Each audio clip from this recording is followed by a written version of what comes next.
sia diberi amanah ta ilmu dipake naon sia ta ilmu, sia diberi amanah ta umur dipake naon ta sia umur, sia diberi amanah ta dunia dipake naon ta dunia. Emang orang moal dihitung sabaraha tahun aing mere umur ka sia salila sia pemuda datang ka payah teh sabaraha tahun digunakeun naon ku sia umur sia. Tah eta tah nu bakal urang bakal ditanya.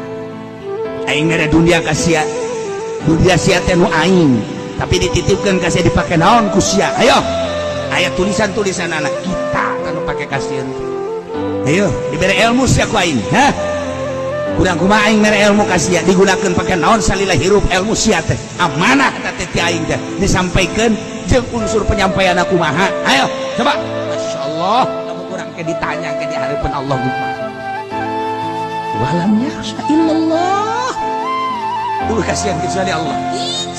Di dunia paling ditembak, di dunia paling gede itu penjara, di dunia beres.